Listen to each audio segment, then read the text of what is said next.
Good morning all of you. So हमने topic किया था एप्लीकेशन ऑफ इलंगर डायग्राम, जो पीछे हमने कल किया था। उसके आगे का जो टॉपिक है वो आज कर रहे हैं हम। तो उसमें हमने पढ़े थे एप्लीकेशन ऑफ इलंगर डायग्राम, जो हमने क्या कहते हैं किस में यूज किया था, उसको एक्सट्रैक्शन ऑफ आयरन में यूज किया था। आज करेंगे हम extraction of zinc from zinc जो उसके ओर से। तो क्या होगा, सेकंड एप्लीकेशन इसकी वजह से एक्सट्रैक्शन में ही ज्यादातर इसकी एप्लीकेशन है।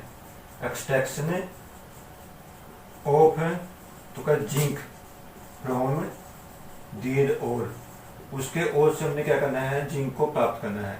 अब जिंक का जो मेनली क्या होता है, वो मेनली जो होता है इसका जिंक और वो क्या होता है, वो होगा जिंक ब्लेंड।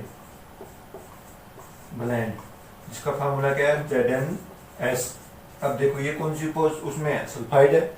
सल्फाइड के लिए पहले क्या करें, कंसंट्रेशन ऑफ ओर। कौन सी मेथड का यूज करेंगे उसमें कंसंट्रेशन ओर के लिए, तो उसके लिए जो सल्फाइड के लिए हम कौन सी यूज करते हैं, फ्लोटेशन प्रोसेस का यूज करते हैं हम। उसके लिए तो ये प्रोसेस का यूज करें जिंक सल्फाइड के लिए।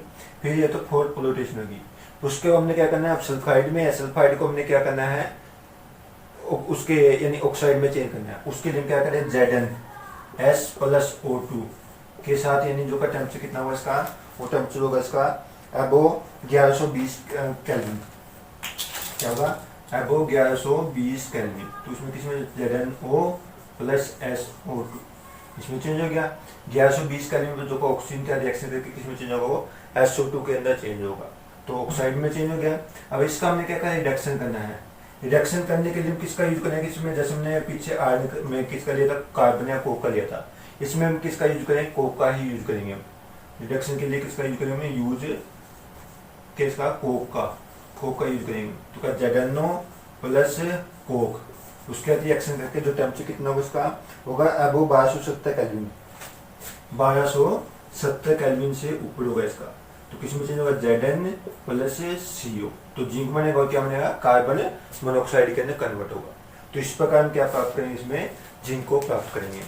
तो ये था एक्सट्रैक्शन ऑफ जिंक ऑक्साइड से। हमने क्या है, जिंक को प्राप्त करना, मतलब जिंक और से। तो मैं एक बार दोबारा रिपीट करें, जो जिंक का मेनली और क्या होगा, हमारा जिंक ब्लेंड होगा, जिसको ZnS लिखते हैं। पहले तो हम इसको क्या करें, प्यूरिफाई करें, मतलब उसमें कुछ इम्प्योरिटी होगी उसको दूर करना होगा। उसके लिए क्या करें, फ्लोटेशन प्रोसेस जो पीछे हमने पढ़ी थी, फाइनल के हाथ इसको डाल देंगे, उसको एयर के द्वारा रोटेट किया जाएगा। रोटेट करके क्या होगा, वो जाकर रूप में ये तो सल्फाइड तो और तो ऊपर आ जाएगा और इम्प्योरिटी नीचे भेजेगी, वो थी फ्लोटेशन प्रोसेस। उसके बाद में हमने जो सल्फाइड को ऑक्साइड में चेंज करने के लिए रोस्टिंग प्रोसेस का यूज किया है। तो O2 की बजाय में 1120 से केल्विन ऊपर ज्यादा होगा, तो Zn और SO2 में होगा, तो होगा इसका। अब जो का रिडक्शन किसके द्वारा करें, कोक के द्वारा, जो का 1270 केल्विन से ज्यादा टेम्परेचर होगा इसका। उसके द्वारा जब रिडक्शन करें तो ZnO प्लस CO के अंदर ये चेंज होगा। तो इस प्रकार इसको हम प्राप्त करेंगे। तो ये था तो क्या extraction of zinc from their ore, उसके ओर से। अब सेकंड है इसमें, ये तो जिंक का लिया था हमने। अब सेकंड है इसका, सेकंड तो ये था, थर्ड है इसका extraction of copper from their ore. Copper from their ore, उसके ओर से हमने कॉपर प्राप्त करना है। पहले तो हमने जिंक लिया था, अब इसका जो तीसरी एप्लीकेशन है, हम कॉपर को भी इसी तरीके से प्राप्त कर सकते हैं उसके ओर से। तो उसका मेनली और क्या होगा, इसका कॉपर का मेनली जो का कॉपर और वो क्या होता है,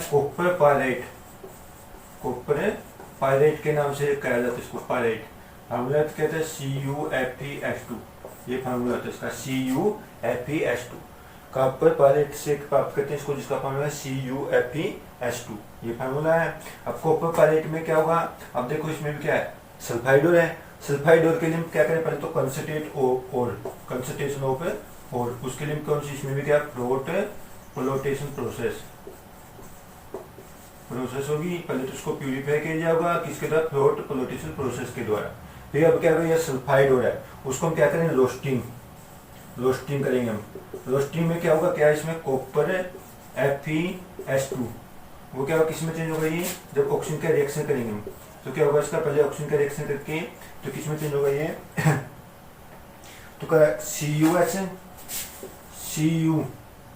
Cu2S plus FeS plus SO2। Copper जो पायरेट है, ऑक्सीजन का reaction copper sulphide, iron sulphide और किसमें चेंज होगा, ये उसके उसमें। अब ये सल्फाइड है, सल्फाइड का दोबारा फिर ऑक्सीडेशन होगा इसी में, तो क्या Cu2S प्लस O2, तो Cu2O प्लस क्या आएगा जो का SO2 ये बनेगा। चलो जो हमने आयरन सल्फाइड लिया है वो क्या है O2 के रिएक्शन करके FeO प्लस SO2, तो ये तो जो का कॉपर पाया जो का सल्फाइड है तो कॉपर ऑक्साइड में चेंज होगा, क्यूप्रेस ऑक्साइड कहेंगे। जो आयरन सल्फाइड है वो किसमें आयरन ऑक्साइड में चेंज हो गया। अब ये ऑक्साइड हो गया, इसको हम क्या करेंगे इसका रिडक्शन कराएंगे। रिडक्शन कैसे होगा इसका, एक तो कॉपर जो का ऑक्साइड प्लस कोक के साथ ही लिया जाता है इसको भी, तो कोक के साथ रिएक्शन करके तो क्या बनेगा ये कॉपर और जो का CO कॉपर में चेंज होगा तो क्या होगा CO के अंदर चेंज होगा।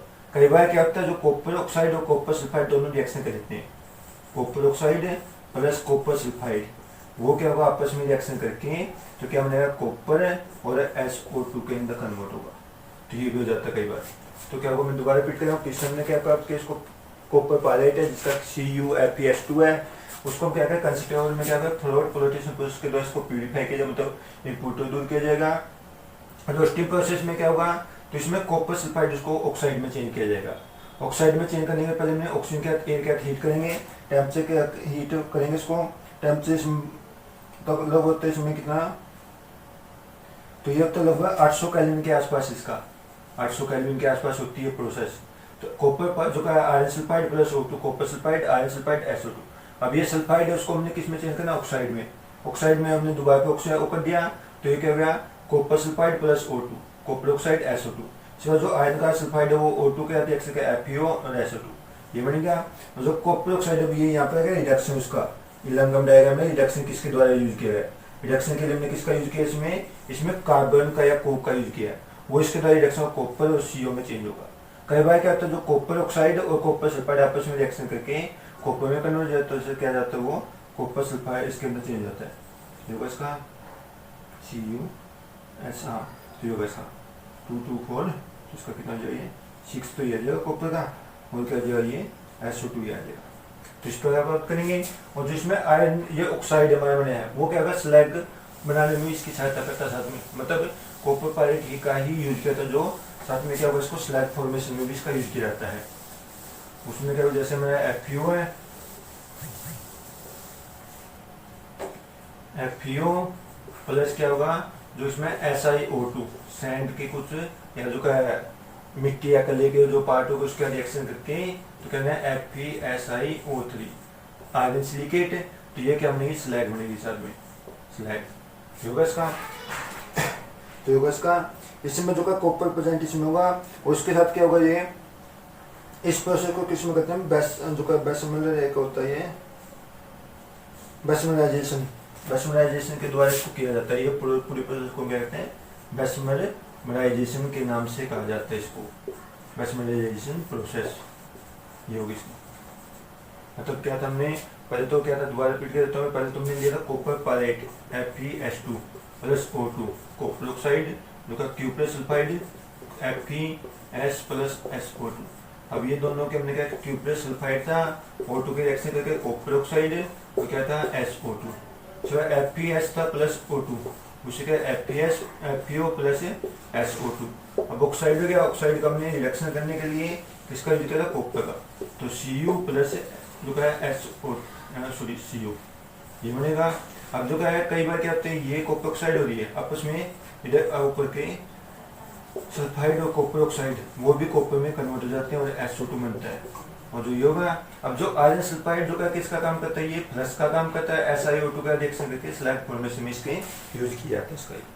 तो ये था इसकी कौन सी extraction of copper from their ore से, तो ये थी इस प्रोसेस को बेसमेलाइजेशन प्रोसेस के नाम से कहते हैं। और ये लेबोरेटरी फर्नेस के अंदर होती है, वो तो ब्लास्ट फर्नेस में थी दोनों प्रोसेस, ये लेबोरेटरी फर्नेस के अंदर होगी। अगला जो है चौथा इसका जो है तो extraction of chromium from aluminothermic reduction. तो जो हमारा क्या क्रोमियम को हमने क्या करना है एक्सट्रैक्शन करना है, फोर्थ पॉइंट इसका extraction of chromium from their ore, उसकी ओर से हमने क्रोमियम को प्राप्त करना है। उसके लिए कौन सी प्रोसेस यूज करते हैं हम उसको करते हैं एल्यूमिनोथर्मिक प्रोसेस का यूज किया जाता है, thermic process.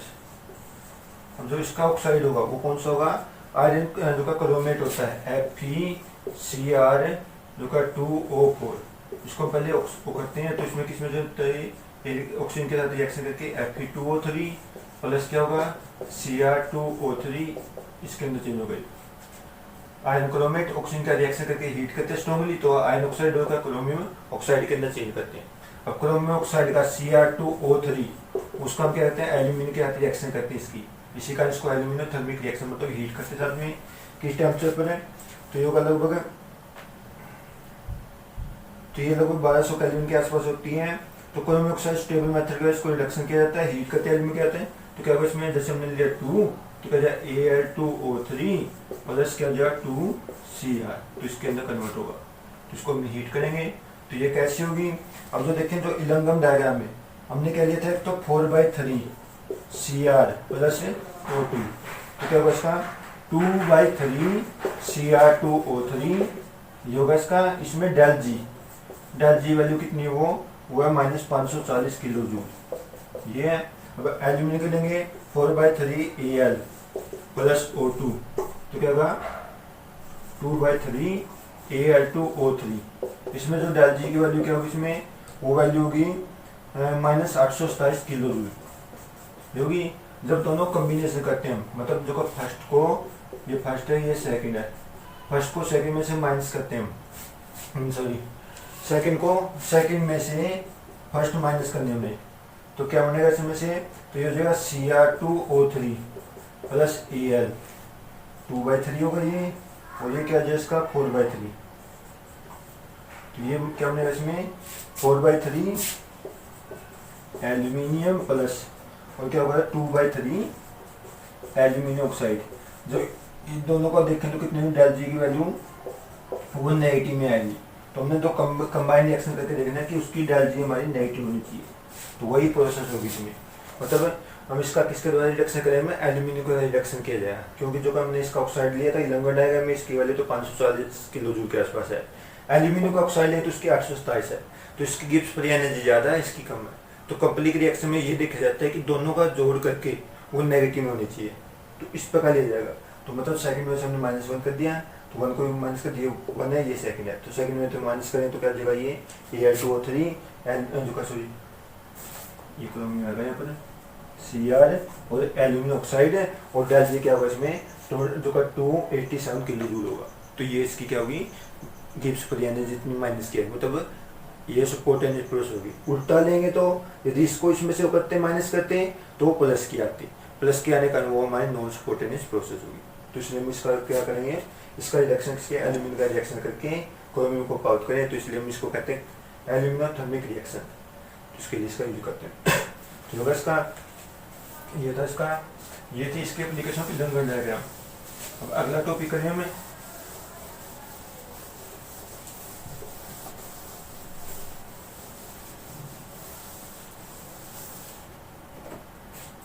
Oxidation reduction process, oxidation reduction process. अगली ये जो उसको तो हमने क्या किया था पीछे तो इलंगम डायग्राम मतलब रिड्यूस रिडक्शन के लिए इसका यूज किया था। अब करें ऑक्सीडेशन रिडक्शन प्रोसेस। इसमें हम क्या करेंगे, कुछ ऐसी मेटल हमारे जो है उसको हम सीधे उसके द्वारा प्राप्त नहीं करते हम, तो उसके लिए हम क्या करना पड़ता है, उसका ऑक्सीडेशन रिडक्शन होता है, इलेक्ट्रोलिसिस प्रोसेस के द्वारा उसका रिडक्शन किया जाता है।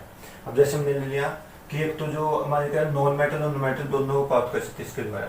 अब जैसे हमने लिया NaCl किसमें एक्वस मीडियम में, एक्वस और जो का वाटर, तो ये एक्वस, तो इसको जब क्या करें इलेक्ट्रोलिसिस मतलब क्या पास करें इलेक्ट्रोलिसिस लेंगे हम, इलेक्ट्रोलिसिस, तो क्या होगा दोनों में इलेक्ट्रोलिसिस, इसमें क्या होगा ये तो Na प्लस है और Cl नेगेटिव और ये H प्लस और OH नेगेटिव होगा इसका। अब ये जो का दो तो कटायन के दो अनायन के, जो हमने पीछे क्या नाम है चैप्टर नंबर 3 था इलेक्ट्रोकेमिस्ट्री, उसमें किया था इलेक्ट्रोलिसिस प्रोसेस के अंदर जो का जिसकी डेल जी के सॉरी जो का उसका डिस्चार्ज पोटेंशियल जिसका क्या होगा ज्यादा हुआ वो वहां से उसको डिस्चार्ज कर देगा। तो इसमें हमने देखा जैसे एक तो हमारे पास दो नेगेटिव चार्ज है, तो इसमें जो का Cl नेगेटिव का क्या है डिस्चार्ज पोटेंशियल इज का हाई जो का sorry low discharge potential then OH negative, OH negative के कारण इसका डिस्चार्ज कम होगा, जिसके कारण क्या कहाँ पर जाएगा एट एनोड पर। एनोड पर क्या होगा इसका Cl नेगेटिव, वो Cl और एक इलेक्ट्रॉन लूज करेगा और दो एटम Cl के आपस में कन्वर्ट करके Cl2 गैस के अंदर कन्वर्ट होगी। तो होगा ये तो जो का कहाँ पर एनोड पर Cl नेगेटिव Cl और जो का एक इलेक्ट्रॉन लूज कर दिया, दो Cl आपस में जुड़ के क्या हो जाएगा Cl2 में कन्वर्ट होगा। इस तरह एट कैथोड, कैथोड पे क्या होगा जो हमारा क्या है इनमें भी जिसका डिस्चार्ज पोटेंशियल कम होगा किसका होगा H का होगा। H का डिस्चार्ज पोटेंशियल कम होने के कारण वो इलेक्ट्रॉन गेन करेगा तो H और H होकर के क्या जाइए H2। अब इसका तो क्या हो गया ऑक्सीडेशन हो गया, ऑक्सीडेशन, और इसका क्या हो गया रिडक्शन हो गया। तो ये इसको क्या कहते हैं ऑक्सीडेशन रिडक्शन प्रोसेस कहते हैं। Cl इलेक्ट्रॉन लूज किया इसके कारण ऑक्सीडेशन है, दो आपस में इनका Cl2, H ने क्या गेन किया तो H के होकर के गया H2। अब ओवरऑल रिएक्शन लिखें तो क्या होगा, और एक सॉल्यूशन में, सॉल्यूशन में क्या होगा हमारा जो Na प्लस और OH नेगेटिव वो आपस में मिलकर NaOH के अंदर कन्वर्ट होगा। ओवरऑल रिएक्शन क्या होगी इसकी, ओवरऑल रिएक्शन तो क्या NaCl प्लस H2O, तो कंबाइन करके क्या होगा तो NaOH ये तो सॉल्यूशन के अंदर रहेगा और जो क्या H2 ये कहाँ पर कैथोड पर गई है और ये क्या O2 वो कहाँ सॉरी Cl2 और ये क्या कहाँ पर गई है एनोड के ऊपर गई है। तो इसमें हमने Cl2 H2 ये नॉन मेटल है उनको प्राप्त करने के लिए हमने ऑक्सीडेशन रिडक्शन प्रोसेस का यूज किया है। तो दोबारा फिर क्या हुआ NaCl इलेक्ट्रोलिस का Na प्लस Cl नेगेटिव में चेंज होगा। वाटर हम लेंगे तो एक्वस मीडियम में इलेक्ट्रोलिस के द्वारा H प्लस और OH नेगेटिव में चेंज होगा। अब जब जो Cl का जो डिस्चार्ज पोटेंशियल कम होता है इसके कारण वो क्या होगा वहाँ से उसको डिस्चार्ज कर दिया, Cl हमारा एनोड पर रहेगा, जो Cl negative Cl electron lose करेगा तो Cl प्लस एक इलेक्ट्रॉन लूज कर दिया, Cl मिलकर जो का Cl2 ये तो एनोड को ही। कैथोड पे क्या जो H का जो का डिस्चार्ज पोटेंशियल Na से कम है इसके कारण ये H उस पर गया, इलेक्ट्रॉन के H मिलकर क्या है H2 में चेंज हो जाएगा, तो इसका रिडक्शन है इसका ऑक्सीडेशन। अब जो सोल्यूशन में क्या होगा हमारा Na प्लस OH वो NaOH सोल्यूशन मिलेगा। ओवरऑल रिएक्शन क्या है NaCl प्लस क्या था वाटर है उससे कंबाइन करके NaOH प्लस जो का H2 प्लस Cl2, NaOH तो सोल्यूशन में हो गया, H2 जो का कहाँ पर गया कैथोड पर गया और ये एनोड पर गया। तो ये था ऑक्सीडेशन रिडक्शन प्रोसेस की एक्वस मीडियम ऑफ NaCl, जिसमें हमने H2 प्राप्त किया, Cl2 और NaOH हमारा सोल्यूशन के अंदर है। तो ये था इसका एक दो इसमें हमने पीछे लीचिंग प्रोसेस की थी उसमें हम क्या कहते हैं रिडक्शन प्रोसेस का ही यूज किया था ऑक्सीजन रिडक्शन का। अब जैसे उसमें क्या था हमारा लीचिंग प्रोसेस में हमने लिया था मेटल या फिर हमने जो क्या सॉरी गोल्ड और सिल्वर का लिया था उसके लिए किया जाता है इसको। गोल्ड और सिल्वर में क्या था हमारा मेटल उसको हमने लिया था